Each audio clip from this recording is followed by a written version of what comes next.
નમસ્કાર, ન્યૂઝ બુલેટિનમાં આપનું સ્વાગત છે। હું છું પંકજ। શરૂઆત કરીશું એક મહત્વપૂર્ણ સમાચાર જે સુરતથી આવી રહ્યા છે। સુરતમાં ઇન્કમટેક્સ વિભાગે ચોથા દિવસે પોતાની તપાસ જારી રાખી છે, જેમાં બિલ્ડર જ્વેલર્સને ત્યાં સર્ચ ઓપરેશન હજુ પણ યથાવત છે। સંગીની બિલ્ડર્સ અરિહંત જ્વેલર્સમાં તપાસ થઈ રહી છે। 40 પૈકી 30 જગ્યાએ આઈટીનું સર્ચ ઓપરેશન પૂરું થઈ ચૂક્યું છે। આ દરોડામાં 1 કરોડની રકમ અને જ્વેલરી સીઝ કરવામાં આવી છે। તપાસમાં 10 બેંક લોકર પણ સીલ કરવામાં આવ્યા છે। 100 કરોડના નાણાકીય વ્યવહારના દસ્તાવેજ મળ્યા છે। લેપટોપ, કમ્પ્યુટર, હાર્ડ ડિસ્ક પણ જપ્ત કરવામાં આવી। તો સુરતમાં ઇન્કમટેક્સ વિભાગના અધિકારીઓની જે તપાસ છે એ આજે ચોથા દિવસે પણ યથાવત છે। અત્યાર સુધી કુલ 40 પૈકી 30 જેટલા સ્થળો પર તપાસ પૂરી થઈ ચૂકી છે। સંગીની બિલ્ડર્સ અરિહંત જ્વેલર્સમાં આ તપાસ ચાલી રહી છે અને બાકીની તપાસ આજે ચોથા દિવસે થવાની છે અને એ પણ ચાલી રહી છે। તપાસમાં અનેક પ્રકારના બેહિસાબી દસ્તાવેજો પણ મળ્યા છે। 1 કરોડની રકમ અને જ્વેલરી સીઝ કરવામાં આવી છે।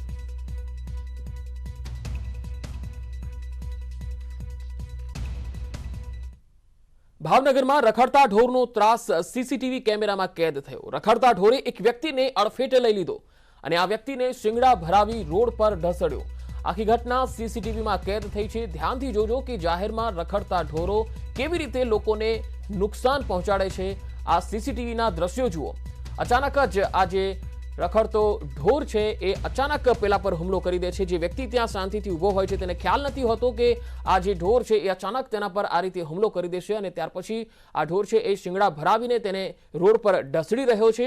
આસપાસના કેટલાક લોકોનું ધ્યાન જાય છે આ સમગ્ર બનાવ પર, ત્યારે કેટલાક લોકો આ ઢોરને મારવાના પણ પ્રયત્ન કરે છે, તેનાથી અલગ હટી જાય અને ત્યાંથી ભગાડવાના પ્રયત્નો કરે છે, પરંતુ ત્યાં સુધીમાં આ ઢોર એ વ્યક્તિને નુકસાન પહોંચાડી ચૂક્યો હોય છે। સીસીટીવીના આ દ્રશ્યો છે। વ્યક્તિને શિંગડા ભરાવીને રોડ પર ઢસડી રહ્યો છે ઢોર। સમગ્ર ઘટના સીસીટીવીમાં કેદ થઈ છે। ઢોરના મારથી ઘાયલ વ્યક્તિ હાલમાં સારવાર હેઠળ છે।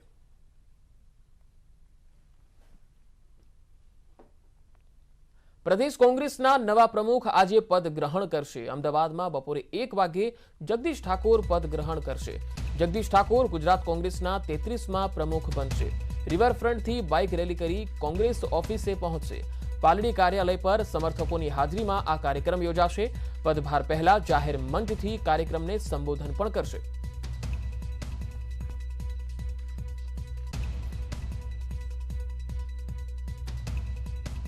તો ગુજરાત કોંગ્રેસના સુકાની 1921 થી 1946 પ્રથમ ક્રમે ખાસ તો સરદાર વલ્લભભાઈ પટેલ, ત્યારબાદ 1946 થી 1956 બીજા ક્રમે કનૈયાલાલ દેસાઈ, 1956 થી 1959 ત્રીજા ક્રમે મગનભાઈ પટેલ અને 1959 થી 1962 ચોથા ક્રમે ઠાકોરભાઈ દેસાઈ, 1962 થી 1967 પાંચમા ક્રમે ત્રિભુવનદાસ પટેલ, 1967 થી 1969 છઠ્ઠા ક્રમે વજુભાઈ શાહ, 1969 થી 1970 સાતમા ક્રમે કાંતિલાલ ધિયા, 1970 થી 1972 જ્યારે આઠમા ક્રમે રતુભાઈ અદાણી, 1972 થી 1974 નવમા ક્રમે જીણાભાઈ દરજી, 1974 અને 10મા ક્રમે રાઘવજી લેઉવા, 1974 11મા ક્રમે કુમુદબેન જોશી, 1974 થી 1975 સુધી અને 12મા ક્રમે માધવસિંહ સોલંકી આવ્યા, 1975 થી 1976 સુધી રહ્યા। 12મા ક્રમે હિતેન્દ્ર દેસાઈ પણ આવ્યા, 1976 થી 1977 સુધી તેઓ રહ્યા। 14મા ક્રમે કાંતિલાલ ધિયા, 1978 15મા ક્રમે રતુભાઈ અદાણી, 1978 થી 1980 સુધી રહ્યા।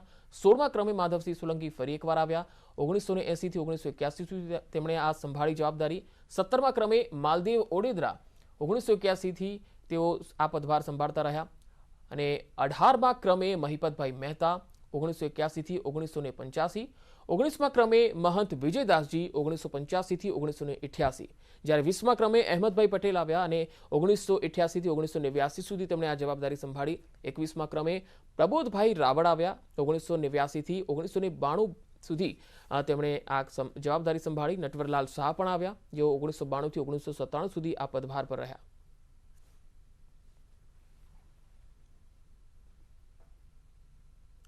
હવે વાત કરીએ ગ્રામ પંચાયતની ચૂંટણીની।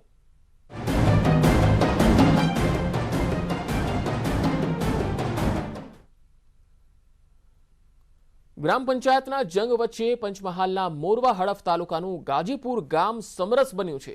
ગ્રામજનોએ સર્વાનુમતે અગાઉના સરપંચના વિકાસ કાર્યોથી પ્રભાવિત થઈ ગ્રામ પંચાયતને સમરસ બનાવી દીધી છે। ગ્રામજનો હવે ગામના વિદ્યાર્થીઓને ઉચ્ચતર માધ્યમિક શિક્ષણ માટે દૂર જવું પડે છે, જે સમસ્યાનો હલ લાવી ગામમાં મોડલ સ્કૂલની વ્યવસ્થા અને નજીકમાં પાનમ ડેમ આવેલો હોવા છતાં સિંચાઈની સુવિધા નહીં મળતી હોવાથી પાઇપલાઇન મારફતે સિંચાઈની સુવિધા મળે તેવી આશા સરપંચ પાસે વ્યક્ત કરી રહ્યા છે। આ ગામ એક તરફ જંગલ વિસ્તારમાં અને બીજી તરફ પાનમ ડેમના કેચમેન્ટ વિસ્તારને અડીને આવેલું છે, છતાં પણ ઘર ઘર સુધી રસ્તા, નલ સે જલ યોજના થકી પાણીની સુવિધા ઉપલબ્ધ બનાવવામાં આવી છે। સાથે જ સ્મશાન સુધી જવા માટે 2 કિલોમીટરથી વધુ લાંબો આરસીસી માર્ગ પણ બનાવવામાં આવ્યો। ગામના સરપંચ પોતાના ગામના નાગરિક સિવાય આસપાસના નાગરિકોને પણ મદદરૂપ થતા હોવાથી તેઓના પરિવારને ગ્રામજનોએ ફરી ગ્રામ પંચાયતનો વહીવટ સોંપ્યો। કોણ બનશે સરપંચ ન્યૂઝ 18 ગુજરાતીની વિશેષ રજૂઆતમાં આપનું સ્વાગત છે। હાલ આપણે પંચમહાલ જિલ્લાનું જે અંતરિયાળ વિસ્તારમાં મોરવા તાલુકાનું જે ગાજીપુર ગામ આવેલું છે ત્યાં ઉપસ્થિત છે। આપણે ગામજનો પાસેથી જાણવાનો પ્રયત્ન કરીશું। ગ્રામજનો છે તે હાલ ચો તરફ ચૂંટણીનો માહોલ ચાલી રહ્યો છે, તેમ છતાંય જે ગામના નાગરિકો છે તેઓ દ્વારા અહીંયાની જે ગ્રામ પંચાયત છે તેને સમરસ કરવામાં આવી છે।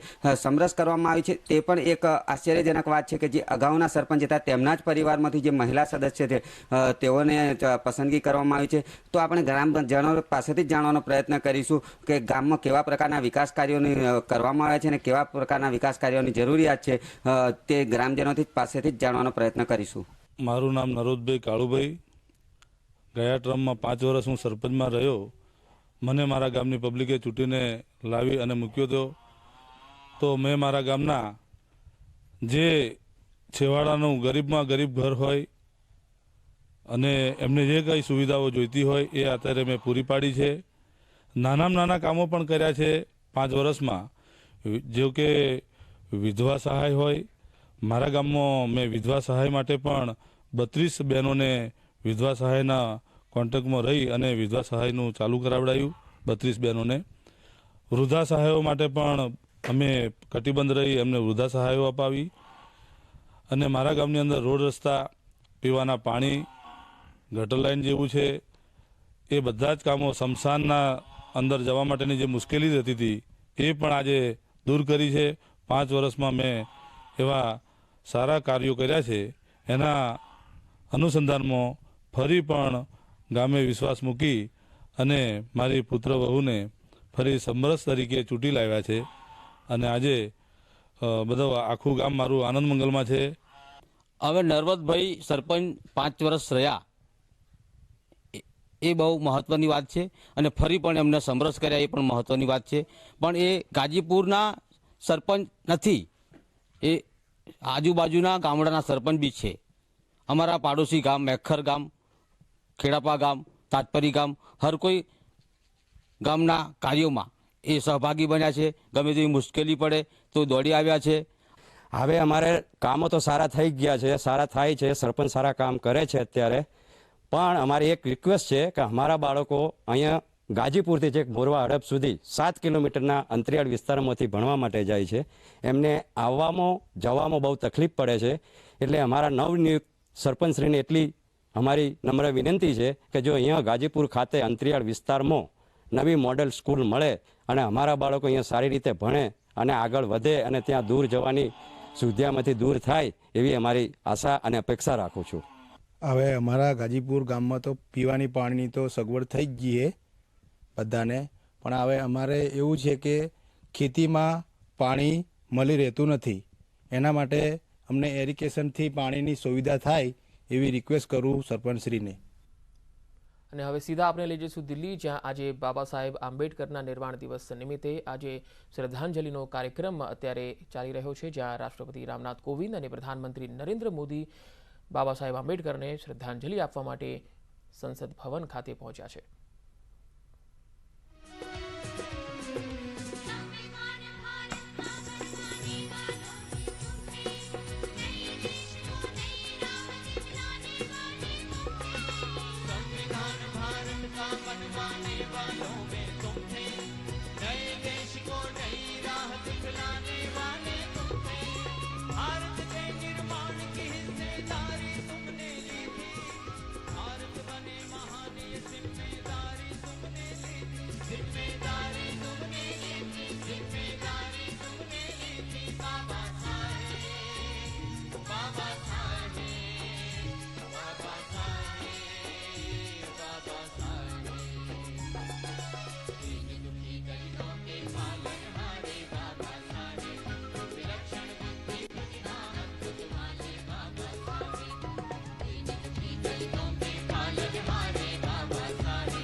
આજે ભારતીય બંધારણના ઘડવૈયા ડૉક્ટર ભીમરાવ આંબેડકર કે તેમના આજે પુણ્યતિથિ છે અને ભારતીય સંવિધાનના મુખ્ય શિલ્પકાર કહેવાય છે બાબા સાહેબ આંબેડકર અને આજના દિવસે 1956ના રોજ તેમણે અંતિમ શ્વાસ લીધા હતા.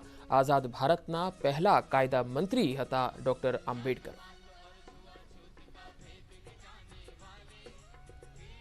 રાજકોટ જિલ્લાના જેતપુર તાલુકામાં આવેલા મોડપર ગામે લોકોએ ચૂંટણીને બહિષ્કાર કર્યો છે. 8 સભ્યોની ગ્રામ પંચાયતમાં માત્ર સભ્ય તરીકે એક ફોર્મ ભરાયું છે, જ્યારે સરપંચ તરીકે એક પણ ફોર્મ ભરાયું નથી.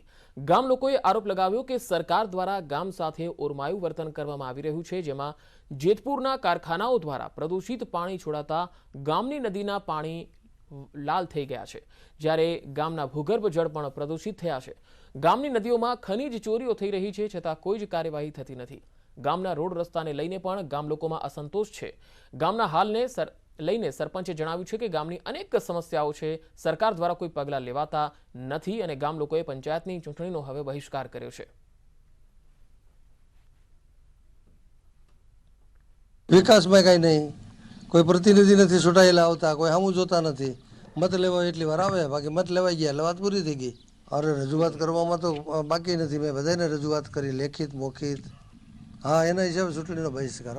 ફોર્મ તો ભરેલા હતા અને એ લોકો ફોર્મ ભરવા ગયા હતા હોતે, ત્યાં એને શું તકલીફ થઈ મને નથી ખ્યાલ. હકીકતે ફોર્મ નથી ભરાતા એવું કોઈ વસ્તુ છે નહીં. બહિષ્કાર કરવો હોય તો પહેલાં જે તે અધિકારીને જાણ કરવી પડે કે ભાઈ અમે આ મુદ્દા ઉપર બહિષ્કાર કરી છીએ. આગળ વધુ સમાચારો પર નજર કરીશું. હાલ રોકાઈશું એક બ્રેક માટે.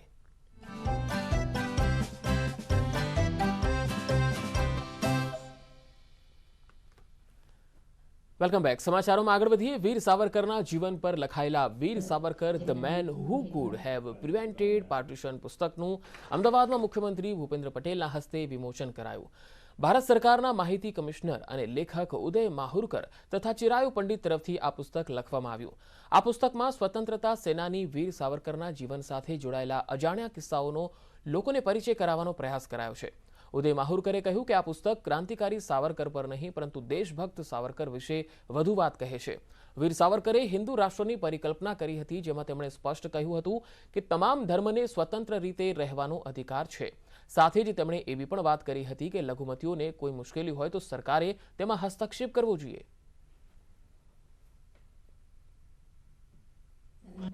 पहले तो सर ये बताइए किस कारणों पार्टीशन हुआ और किस प्रकार से किस पहलू से वीर सावरकर जी उसको रोक सकते थे, क्या ऐसा है कि ये जो पुस्तक है वो भारत के इतिहास में एक बहुत यूनिक पुस्तक है. सावरकर जी की जब बात आती है तो लोग क्रांतिकारी सावरकर को याद करते हैं. ये पुस्तक के अंदर उनके जो प्रयास थे भारत के विभाजन को रोकने के और उनकी राष्ट्रीय सुरक्षा और कूटनीति की जो विजन थी, दृष्टि थी, उस पर यह पुस्तक है. हम ये कह रहे हैं इस पुस्तक के अंदर कि उनकी बातों को देश और कांग्रेस ने माना होता. 1937 में वो पॉलिटिक्स में आए, 1937 में पॉलिटिक्स में आए, 1947 में विभाजन हुआ. उन्होंने 37 में ही उन्होंने वार्निंग देना शुरू कर दी थी कि मुस्लिम तुष्टीकरण की नीतियां अगर जारी रखी कांग्रेस ने तो भारत को उसकी बड़ी कीमत चुकानी पड़ेगी. तो ये उसका भाग है. दूसरा किताब का जो भाग है उनकी राष्ट्रीय सुरक्षा की विजन क्या थी, उनकी कूटनीति की विजन क्या थी. उसमें हम ये कहते हैं कि अगर भारत ने सावरकर की सुरक्षा की विजन, कूटनीति की विजन अगर अपनाई होती तो भारत आज महासत्ता बन जाता, सुपर पावर बन जाता. जहां तक रोकने के प्रयास की बात करें तो उन्होंने अनेक प्रयास किए. जब 1937 में जब वो आए पॉलिटेक फलक के ऊपर तो उनको सुभाष चंद्र बोस ने उनको इनवाइट किया, उनको निमंत्रण दिया कि आप कांग्रेस ज्वाइन करिए. कांग्रेस ने कहा कि सावरकर ने कहा कि कांग्रेस मुस्लिम तुष्टीकरण के पथ पे इतनी आगे बढ़ चुकी है कि उसका वापस आना नामुमकिन है और भारतवर्ष में हिंदू हकों का हनन करके मुस्लिम तुष्टीकरण करना ये देश के साथ धोखाधड़ी है. और इसलिए उन्होंने कहा कि मैं देशभक्तों की आखिरी पंक्ति में खड़ा रहना पसंद करूंगा बजाय ऐसे लोगों की पहली पंक्ति में जो देशभक्ति के नाम पे देश के साथ धोखाधड़ी कर रहे हैं. अच्छा सर, वीर सावरकर का जो पुस्तक है उसमें आपने उनके दृष्टिकोण से कौन कौन सी नीतियां हैं, कौन कौन से सिद्धांत है उनका वर्णन किया है जो आपको लगता है पाठकों को ये जानना चाहिए. एक तो कोई का भी तुष्टीकरण नहीं होना चाहिए, हिंदू हो या मुस्लिम हो. वो सावरकर की लड़ाई हमने समझे, सावरकर की जो लड़ाई थी वो दूसरे हकों का हनन करके हिंदुओं को स्पेशल हक देने की लड़ाई नहीं थी, समान अधिकार की लड़ाई थी। वो मुस्लिम तुष्टीकरण के सामने लड़ रहे थे ताकि समान अधिकार बना रहे देश के अंदर।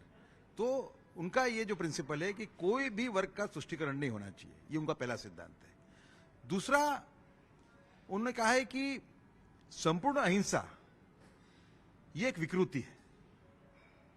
ये कहना कि कोई आदमी आपको मारे, आप मार खाते जाओ, उसको प्रत्युत्तर न दो, ये विकृति है।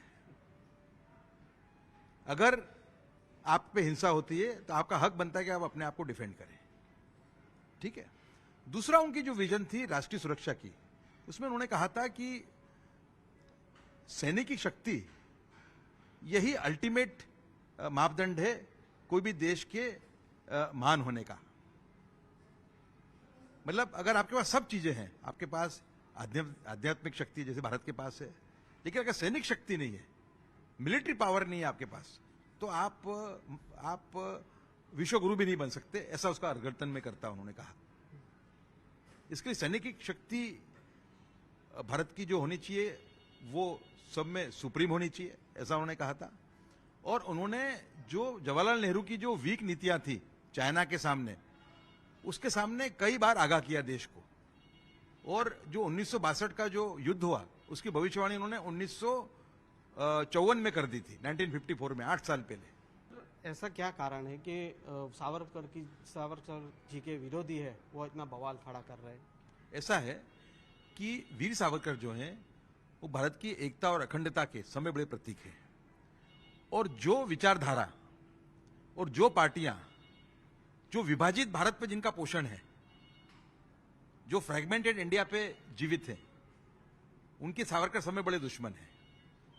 क्योंकि सावरकर का युग अगर आ गया, जो आ चुका है, हमने पुस्तक में कहा है कि सावरकर युग का प्रारंभ हो चुका है। 370 हटना ये सावरकर युग का प्रारंभ है। राम मंदिर के द्वार खुलना ये सावरकर युग का प्रारंभ है। तो उनको ये लगता है कि सावरकर अगर देश के आइकॉन बन गए, है ना, और उनकी जो आइडियोलॉजी है उसमें कॉमन मुस्लिम के विरुद्ध में कुछ नहीं है। उनकी लड़ाई कट्टरवादियों के साथ है, कट्टरवादी मुस्लिमों के साथ है, ठीक है, जो ये धारणा रखते हैं, जो ये मन में एक इच्छा रखते हैं कि भारत इस्लामिक देश बने आगे जाके, उनकी फाइट उनके सामने है, समझे ना आप। तो जब कॉमन मुस्लिम है, आज भी एक बहुत बड़ा वर्ग है मुसलमानों का और क्रिश्चियनों का जो मुख्य धारा में रहना चाहता है, उनको अगर सावरकर की सच्चाई मालूम पड़ती है तो वो भी सावरकर को एक्सेप्ट करेंगे। સુરતમાં ત્રિદિવસીય યાર્ન એક્સપો 2021ના પ્રદર્શનનું આયોજન કરાયું। સુરત ચેમ્બર ઓફ કોમર્સ દ્વારા આયોજિત આ પ્રદર્શનને કેન્દ્રીય રાજ્ય કાપડ મંત્રી દર્શના જરદોશ દ્વારા ખુલ્લું મુકાયું। 3 દિવસ ચાલનારા આ પ્રદર્શનમાં વેસ્ટમાંથી બેસ્ટ બનાવવાના પ્રયાસને લઈ વિવિધ 16 પ્રકારના યાર્ન બનાવવામાં આવ્યા। કેળા મકાઈના રેસામાંથી બનાવવામાં આવેલું ફાઇબર આકર્ષણનું કેન્દ્ર બન્યું છે। આ ઉપરાંત 10 સેલ લક્સ yarn, banana yarn, bamboo yarn, प्लास्टिकनी बोटलमांथी बनाववामां आवेलुं 100% recycle polyester yarn, antimicrobial yarn अने viscose filament yarn, nylon recycle yarn सहित अनेक नेचरल यार्न पण आ प्रदर्शनमां मूकवामां आव्या। देशना विविध खूणेथी बायर्स अने मुलाकातीओ आ यार्न एक्सपो 2021 में आवी रह्या छे। भारत में दर वर्षे 19 lakh metric ton polyester yarn बनतुं होय छे, जेमांथी 50% थी वधारेनो उपयोग सूरत में थाय छे। नायलोन अने विस्कोस यार्ननो 90% जेटलो उपयोग पण सूरत में ज थाय छे।